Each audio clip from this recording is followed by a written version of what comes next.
ఇక్కడ ఒక టైటిల్ చూడొచ్చు మనం, ప్రతి పలుకులో కేసరి. ద్వంద్వ అర్థం వస్తుంది. ఇది ఎందుకు ఇప్పుడు చెప్తున్నామంటే, జగన్మోహన్ రెడ్డి కొన్ని మాటలు మనం వింటుంటే దెయ్యాలు వేదాలు వల్లించినట్టు ఉంటుంది. నిన్న ఆయన బాలయ్య బాబు గురించి చెప్పుకొని వచ్చారు.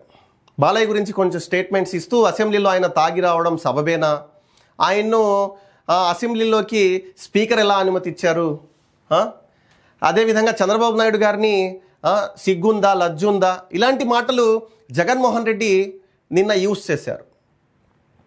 అసలు జగన్మోహన్ రెడ్డికి అసెంబ్లీలో ఏ విధంగా నడుచుకోవాలన్న జ్ఞానం ఉందా? జగన్మోహన్ రెడ్డికి కనీసం అసెంబ్లీకి వెళ్ళే ధైర్యం ఉందా? లేదు. తాను సీఎంగా ఉన్నప్పుడు జగన్మోహన్ రెడ్డి చేసిన పనులేంటి? అసెంబ్లీని ఒక బిగ్ బాస్ హౌస్ చేసుకున్నాడు. బిగ్ బాస్ హౌస్ చేసుకొని ఎవరైతే చంద్రబాబు నాయుడు గారిని, అప్పుడు ప్రతిపక్షంలో ఉన్న చంద్రబాబు నాయుడు గారిని, మిగతా వాళ్ళ ఎమ్మెల్యేలను ఎంత తిడితే అన్ని పదవులు ఇచ్చాడు, ఎంత తిడితే మంత్రి పదవులు, నామినేటెడ్ పదవులు. జగన్మోహన్ రెడ్డి చేసిన అరాచకాలు ఒక్కొక్కటి కాదు. సరే, అది ప్రజల దృష్టికి వచ్చేటప్పటికి జగన్మోహన్ రెడ్డికి అర్థమయ్యి మాట్లాడాడో అర్థం కాక మాట్లాడాడో నాకు తెలియదు, కానీ కొన్ని విషయాలు నేను చెప్పదలుచుకున్నాను. జగన్మోహన్ రెడ్డి ముందు బాలయ్య గురించి పక్కన పెడితే, నీ ఎమ్మెల్యేలు నీ మంత్రులు చేసిన కొన్ని విషయాలు నేను చెప్పుకొని వస్తాను.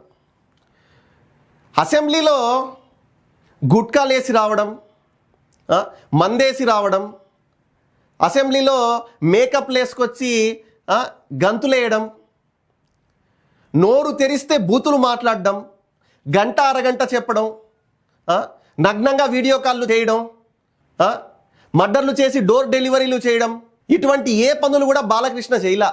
జగన్మోహన్ రెడ్డికి అర్థం కావాల్సిన విషయం ఏంటంటే, తాను ఏదో ఎలా చెప్తారంటే, తాను చేస్తే అది మంచిది, ఇతరులు చేస్తే చెడ్డు, ఇంకా చెప్తే వేరే విధంగా ఉంటుంది. కానీ జగన్మోహన్ రెడ్డి బహుశా ఎందుకు ఆ విధంగా అటువంటి లాంగ్వేజ్, సరే అది చెబుతూ జగన్మోహన్ రెడ్డి చెప్పిన మాట ఏంటంటే, స్వయాన రాష్ట్ర ముఖ్యమంత్రి వర్యుల్ని ఆయన మాట్లాడిన మాట ఏంటంటే సిగ్గు లజ్జ అన్న వర్డ్స్ ఆయన యూజ్ చేశాడు. మరి బాలకృష్ణ గురించి ఒకవైపు చెప్తున్నాడు, అదేవిధంగా ఈయన నోట్ నుంచి దొరలే ఆ మాటలు ఏవైతే ఉన్నాయో ఆయన దాన్ని కంట్రోల్ చేయలేకున్నాడు. కాబట్టి జగన్మోహన్ రెడ్డి, నీకు ఇక్కడ అర్థం కావాల్సిన విషయం ఏంటంటే, ఇక్కడ ఓపెన్గా క్లియర్గా ఒకటే, మీ పార్టీ వాళ్ళు చేసిన పనులు, మీ పార్టీ వాళ్ళు మాట్లాడిన భాష, మీ పార్టీ వాళ్ళు వ్యవహరించిన తీరు, స్వయాన అసెంబ్లీలో మహిళలను ఏ విధంగా కించపరిచారు, ఏ విధంగా టార్గెట్ చేశారు, రామారావు గారి కుమార్తె అయిన నారా భువనేశ్వరిని ఏ విధమైన అసభ్య పదజాలంతో ఈ వల్లభనేని వంశీ మాట్లాడాడు. అదేవిధంగా ఇటువంటివన్నీ చూసుకుంటే కనుక ఈ లక్షణాలు, ఈ మాటలు, ఇవి ఎక్కడ కూడా తెలుగుదేశం పార్టీ వాళ్ళలో కనిపించవు. మీకు ఎందుకు కనిపించవంటే, ఆయన నాయకుడు క్రమశిక్షణను నేర్పుతాడు. ఇక బాలయ్య బాబు గురించి వద్దాం. బాలయ్య బాబు గురించి చెప్పుకుంటే, బాలయ్య ఎప్పుడు కూడా సూటిగా సుత్తి లేకుండా మాట్లాడతాడు. ఆయన మాట తీరే అంత.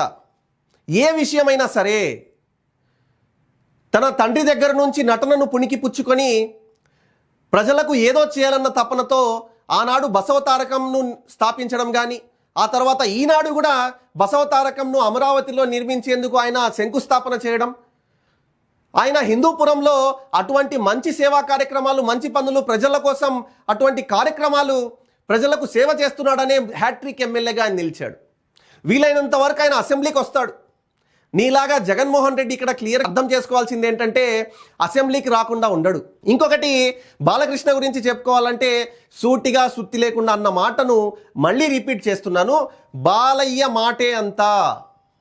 ఏదైనా సరే ఉన్నది ఉన్నట్టుగా చెప్పడం అభిమానులకు తెలుసు, ప్రజలకు తెలుసు ఆయన వ్యవహార శైలి.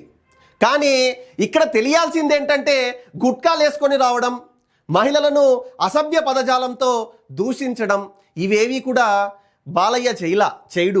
కాకపోతే ఇక్కడ జగన్మోహన్ రెడ్డికి తెలియాల్సిన మరో విషయం ఏంటంటే, మీ పార్టీ వాళ్ళు ఏవైతే డోర్ డెలివరీ చేశాడో, మర్డర్ చేసి, అది చేయలా బాలయ్య. ఏదైతే మద్యం తాగి చిందులేస్తారో అది చేయలా.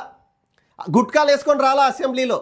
మహిళలను కించపరచలా ఎప్పుడు కూడా అసెంబ్లీలో కానీ బయట కానీ ఎక్కడ కూడా. కాకపోతే వక్రీకరించడంలో వైఎస్ఆర్సీపీ దిట్ట కాబట్టి ఎన్నో విషయాలను తీసుకొని వచ్చి వక్రీకరించేందుకు ప్రతిదీ కూడా ఈనాడు సోషల్ మీడియాలో వైఎస్ఆర్సీపీ చేసే పనులు మనకు అర్థమవుతూనే ఉంది క్లీన్గా. జగన్మోహన్ రెడ్డి, నువ్వు దయచేసి ఇక్కడ మానుకోవాల్సిన విషయం ఏంటంటే, దెయ్యాలు వేదాలు వల్లించినట్లు దయచేసి మాట్లాడొద్దు. నువ్వు అలాంటి మాటలు మాట్లాడుతుంటే అసభ్యంగా ఉంది.